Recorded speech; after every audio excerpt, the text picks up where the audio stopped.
Hello, everyone, and welcome. My name is Julie Mann. I'm also known as the Habit Fixer, and I love helping women regain their mojo and age well. I do that with EFT, which is a really simple tapping technique, nutrition, skincare, and digital products. I'm ever so excited because today my guest calls himself a mind locksmith. Yes, indeedy. So if you fancy unlocking your mind, this is the man you need to listen to. So his name is Matt Sturgis, and he's also a coach, trainer, and speaker. So welcome, Matt. Thank you. Morning. I know you're going to be talking about happy habits, how to create them, and the benefits. Yes, yeah, absolutely. Yeah, I think it's a key thing that sometimes just passes us by, and yeah, it's quite an important area to understand how It, we do it, why we should do it, etc. Yeah, it really is. I think that our purpose on this planet is to make ourselves happy, actually. Anyway, I'm going to hand straight over to you for you to do your thing. brilliant. Thank you. Hello, everyone. So yeah, happy habits. So I guess the first question to consider, how often do we spend time thinking about happy things, pleasant things? For most of us, probably not actually that much time. And there's two main reasons. Our brain is very much habit-based. 95% of what we do is habit-based. And our brain is also rather fixated with protecting us. So happy stuff is not so important. So I'll just get into that a little bit more and help understand why that happens, because it's quite important. Then we'll get into why it's important to have more happy thoughts, because you might think, yeah, it's a nice thing to do, but why is it going to help me? And then how to do it. So a bit more about those habits, and the thing where our brain's sort of preoccupied with things that might go wrong. So 95% of what we do is habit based, because our brain has got a huge amount to get on with, just the daily stuff of getting up in the morning, getting dressed, maybe getting kids ready to go to school, thinking about a meeting you've got, where you're going to drive. Then your brain might flip to, oh God, what am I going to do at the weekend? I haven't organized that yet. There's all sorts of stuff going on, let alone breathing, the basic stuff that we need to do. So our brain deals with that in two main ways. One, it's habit based, so it puts lots of little subroutines, and physically it's in the back of the brain where most of our habits sit. So it says, I know how to do this. I've got this covered. We'll just crack on with it. And it's also got little things where it notices, I've been in this situation before. I know what we need to do. So those habits happen a lot, and maybe a good example of it. I'm sure we've all had the occasion where we've driven somewhere familiar. We've been driving along, and then suddenly we come to, and we realise actually we've been a bit of a daydream. You're thinking, oh my God, that's a bit scary. I've been driving the car, and you look around and you think, I can't quite remember where I am. And, which junction? And that's because the habit part of our brain has taken over, driven the car for us because it knows how to do it. It's done it so many times before. So habits happen silently and without emotion. So we just don't notice them. They're just happening all the time. So that's why getting happy habits is one way of doing it, is making sure it's one of the habits that we've got. So it sort of automatically happens. The other mechanism I spoke about is our brain's fixation with survival. So the oldest part of our brain, its main purpose in life is to keep us alive. So it notices things that might be a threat. Now, in the old days, that would have been a saber-toothed tiger, things like that. There's not many of them around now. So we go for the modern equivalent. So anything that's stressful or we perceive as a threat, our brain notices really quickly.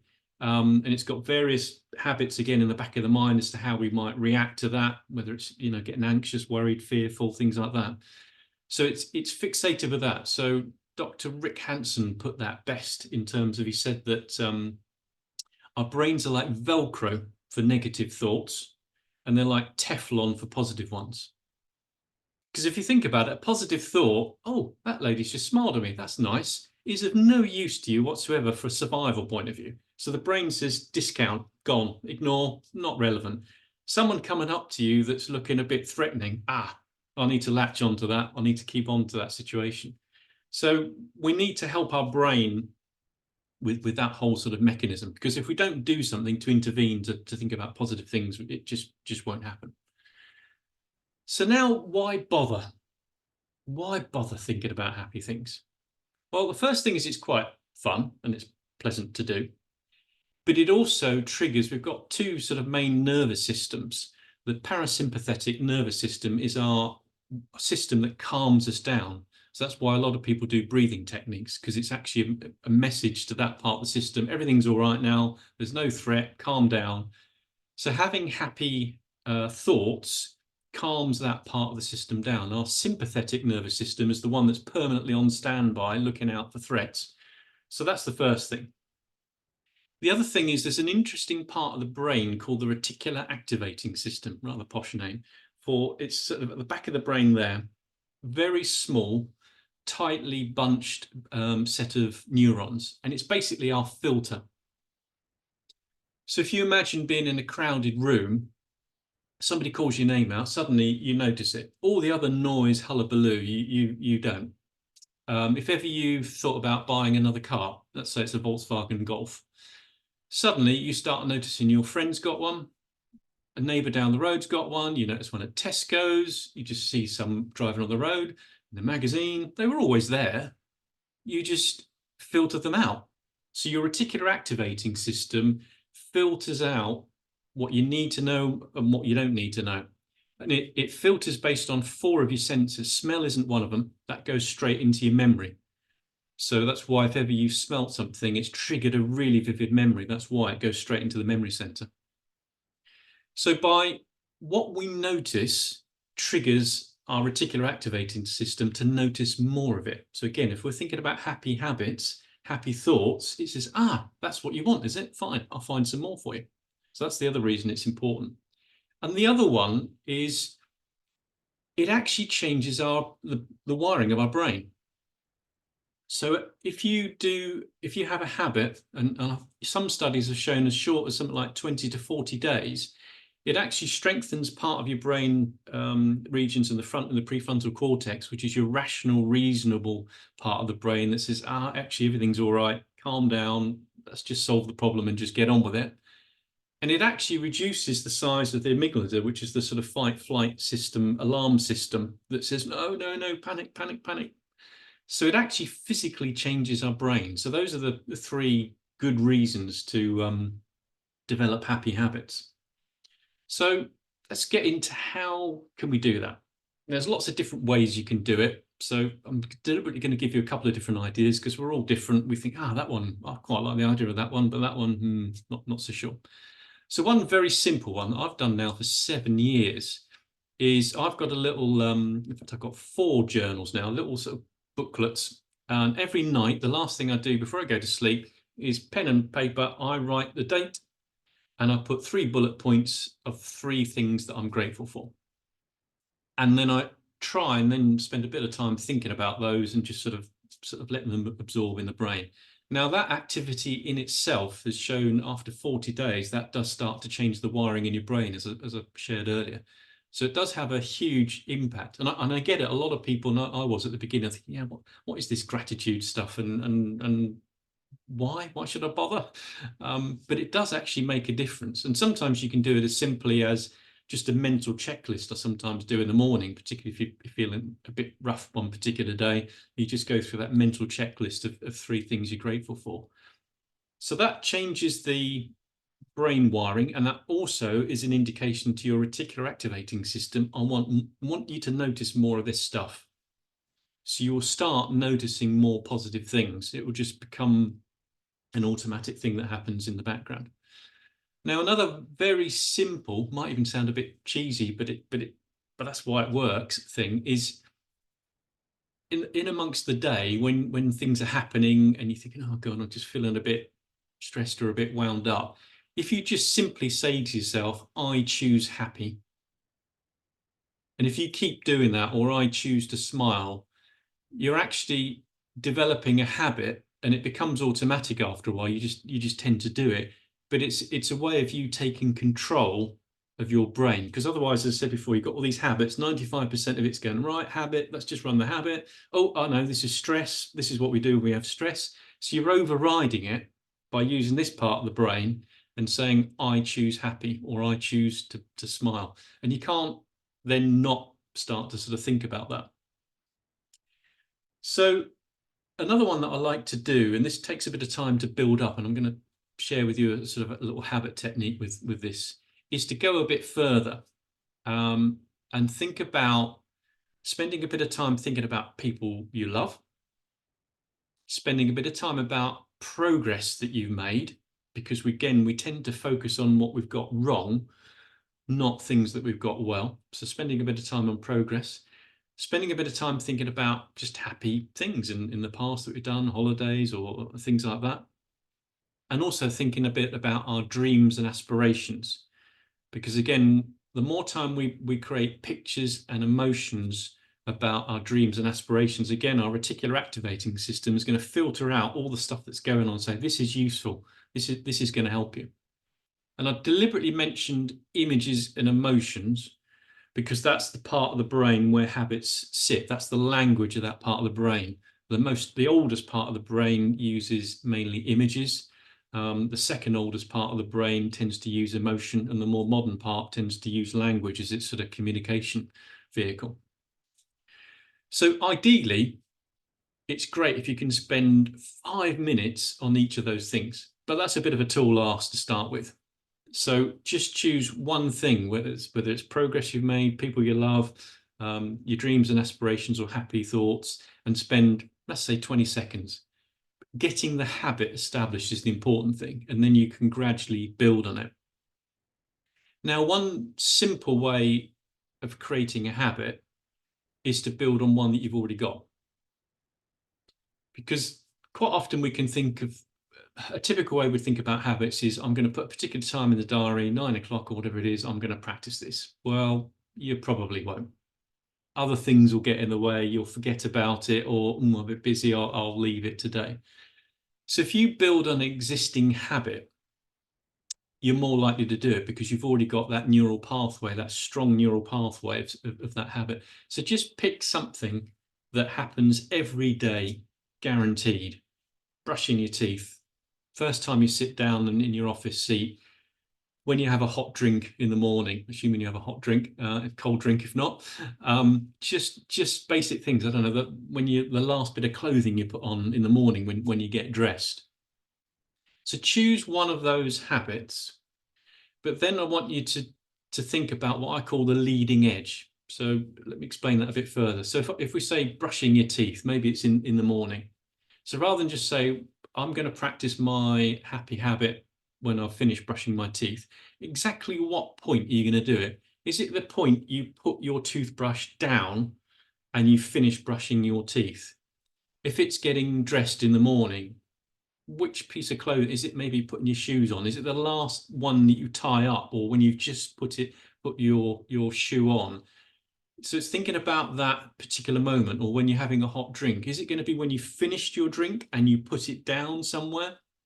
Or if you're well behaved, you've put it in the dishwasher and somebody else hasn't had to remind you to put it in the dishwasher. So it's that leading edge. So if you trigger it against a habit you've already got, that makes a big difference. So choose that. And then just build up gradually, get the habit started initially, say thinking about one of those sort of 4 things, and then layer it on with another thing. Now, another approach you could take is I refer to it as happy house. So there's if you've ever done any memorizing techniques, there's one called the Roman Palace. And the idea is you pick a house that you know, it might be one you already got or one in the past, and you mentally walk around that house in a logical fashion. So you might start with the front door and you imagine what the front door, so you pick a place and then you associate that place with a happy memory. And then you walk around to the next room in the house and you associate it with another happy memory. And it's a great way of having a little routine. So as you walk around the house, you can remember particular happy events. So mine actually starts rather interestingly on the drive of a house we used to have in Solihull, and me coming in because the door was off the drive to get into the house, and seeing my wife's face, and she was about to tell me of some news, but I'd already guessed what she was going to tell me, was that she was pregnant. So that's my starting point. And then I physically walk around that particular house, and I've got different memories that I deposit. But it's a way of, because if you quite often say to someone, think about some happy things, you've got to sit down and rummage around in your head. Oh, I don't know, I could think about this. So this way is a way of actually you start to set that little routine up, and then sort of walk around that sort of happy house. So just to recap on that then. So first of all, the importance of happy habits. One, because our brain is 95% of the things it's doing is habit based. So unless you deposit happy habits as a habit, it's unlikely to want to bother. We're also fixated as a sort of Teflon and Velcro with those negative things, so we don't spend so much time on the positive things. The more we think about positive things, we're programming the RAS, the reticular activating system, to notice more of those positive things. And we're also changing our brain structure, if you like, in terms of how things work. So we're more likely to be more rational when we get a bit stressed out. And the amygdala, the part that's sort of the fight and flight system, is physically, they've shown us actually with scans of the brain, is actually reduced in size and calms down. So yes, happy habits, why they're important, and why we should do it. It's not just fun to do, it actually helps us. Oh my goodness, Matt, so much in that. I've never heard that expression about the Teflon or the Velcro. I think that's totally brilliant. And I completely get how much how important it is to be grateful for what we've got. And I absolutely practice that. But I haven't for quite a long time written it down. And I'm going to start doing that. And you suggested putting a date there as well. Is that so that you can see that whether you keep that habit in place? Yeah, and it's also really good, particularly occasionally just for fun, and also when you're going through a bad time, you can go back and you've got evidence that life is good. So when you're having a particularly bad time, you can say, look at all this stuff. So Yeah. Because that's what the brain wants, isn't it? Evidence for, yeah. Yeah. Brilliant. Now, one of the habits you talked about, which I absolutely love, which is to say to yourself, I choose happy. I think that's so powerful. But in the beginning, before you had that habit, did you have to think of a strategy in order to even remember that that's something that you wanted to do? How did you even start that and keep that habit in place? I think it was the realization that sometimes I thought stuff just sort of happened, and your mind thinks whatever it thinks, and I've got no control over it. I think it was the realization, actually, I have got control over it. I just need a really simple mechanism to do that. If you want an even more powerful way of doing it, say to yourself something like, don't think of the last time I smiled. Oh, yeah. Or don't think of the pink elephant. Yeah, absolutely. Because when you say don't, you can't help but create the image of the thing you try not to think about. So you're actually tricking yourself to think about positive things if you make it a positive thing as part of the statement. And think is a command word that we can't ignore. You can't not think of something if someone asks you to.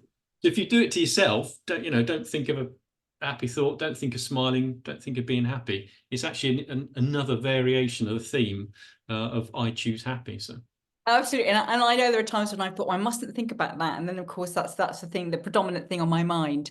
yeah, Yeah. I guess the strategy could be sticking I choose happy on a post-it note on a mirror, just to kind of go, oh, yes, there's that thing I said I would, you know, definitely. have it. Yeah, even on a screensaver or something like that on your laptop and things like that. Yeah. In fact, there That's was a password. Maybe don't tell anyone though. no. I knew somebody. I used to coach a CEO, and he used to put it on the back of his phone.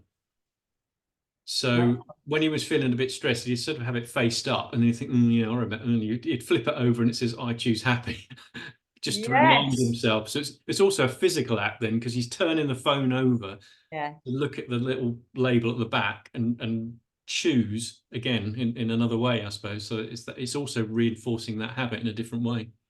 And really important, like you said, to be specific about what you're going to do. Like if you are going to implement a habit when you're cleaning your teeth, at what point? And that's very, very powerful. Thank you so much, Matt. I really want to talk for much longer, but we don't have the time. That's fine. If any of you have been really fascinated and enthralled by what Matt has to say, then check out his links. They will be below this video, as will mine. And reach out and ask him a question and get in touch. And I always love talking to you, Matt. So thank you ever so much. If you're watching or listening and you've enjoyed it, please subscribe. And if you've absolutely loved it and you found it useful, then why not share it with someone who needs to hear it? So thank you, Matt, once again, and thank you everyone else for watching.